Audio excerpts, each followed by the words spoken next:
mga ka-DIY. Ikakabit ko ngayon tong back camera. Gusto ko siyang ipwesto dito sa bandang may plate number. Tapos yung wiring ipasok ko siya dito. Dito sa ilalim. Mali, idikit ko lang tong camera, back camera dito. Gamitan ko siya ng 3M na double-sided na tape.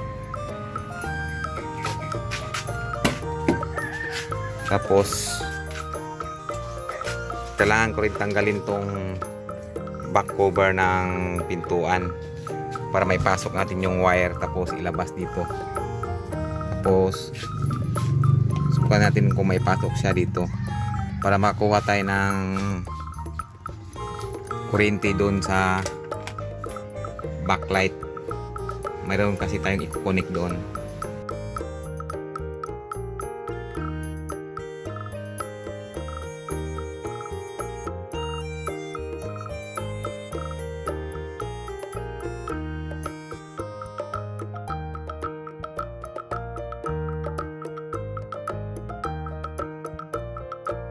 Meron tayong ditong wire harness ng ating camera. Meron siyang dalawang, sa dulo-dulo may RCA plug. Itong isa nilalagay sa likod sa camera. Itong isa doon nasa harapan, sa nakakonect doon sa car stereo. Itong isa ipasok ko siya dito sa loob para doon na natin abang yung wire ng camera. Tapos yung papuntang harapan ipasok ko siya dito. Tapos hanapan ko lang paraan, baka idaan ko doon sa taas. Doon hanggang doon sa harapan. Itong sa likod na RCA plug, may pula na wire. Dugtungan natin to dahil maiksi siya. Kasi pag nasa loob na siya, ito kailangan natin i-connect doon sa reverse light.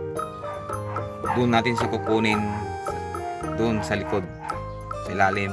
Kaya kailangan natin ng wire na idugtong dito.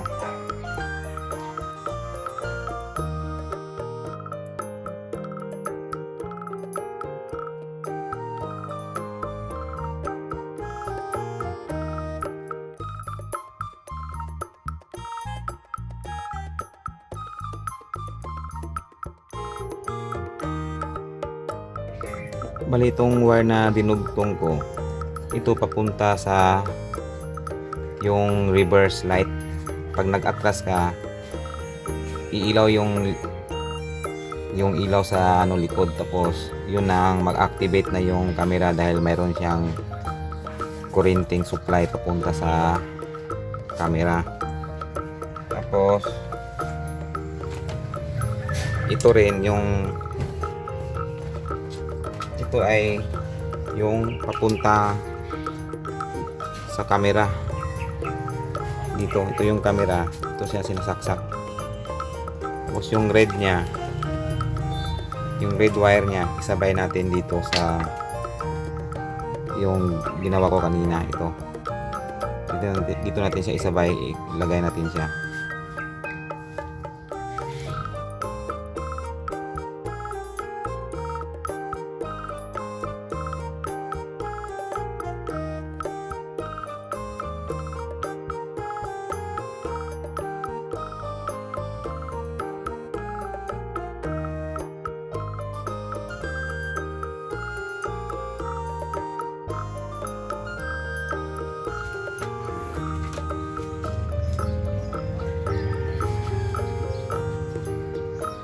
Na-mount ko na yung back camera. Nilagyan ko siya ng double-sided tape dito. Tapos yung wire nandun sa lalim. Siksik. Ngayon i-connect ko pa yung harness papunta sa harapan.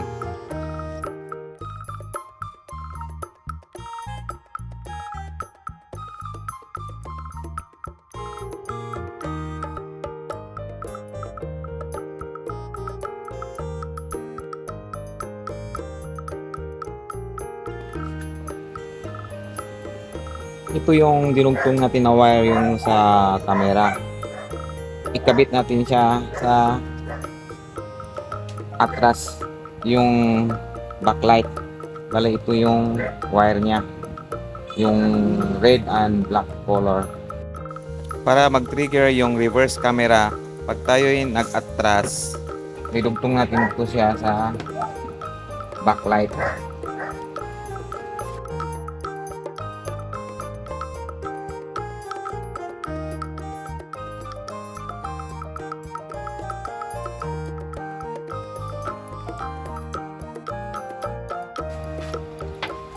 I-connect natin ang RCA connector sa camera.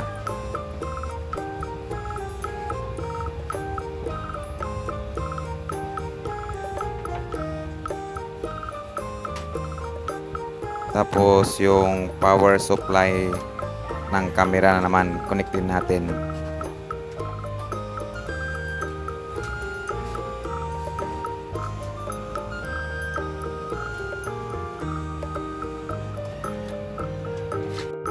Ito naman isang RCA connector, doon natin sa harapan ikabit.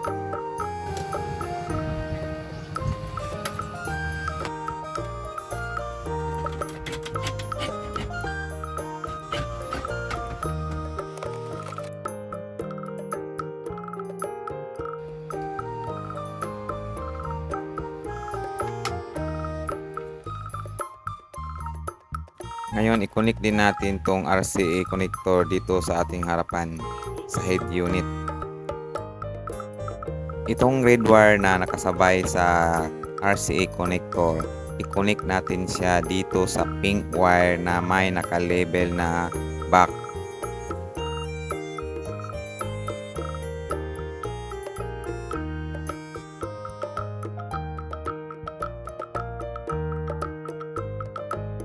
Tapos na natin na idugtong yung mga wiring ng ating reverse camera. Ngayon, subukan natin i-reverse ang cambio. Tingnan natin yung screen kung lilipat siya sa reverse mode camera. Yan, lumipat siya. Mana ang ating reverse camera. Ulitin natin. Ito, neutral, reverse. Yan, lumipat siya. Maganda siya, okay siya. Makikita natin yung likod. Wide naman siya, nakikita natin yung gilid-gilid. Maganda to gamitin pag hindi natin masyado nakita sa likod. Pag nagre-reverse tayo, dito tayo titingin sa ating screen. Hanggang dito na lang. Like and subscribe naman sa channel ko. Salamat.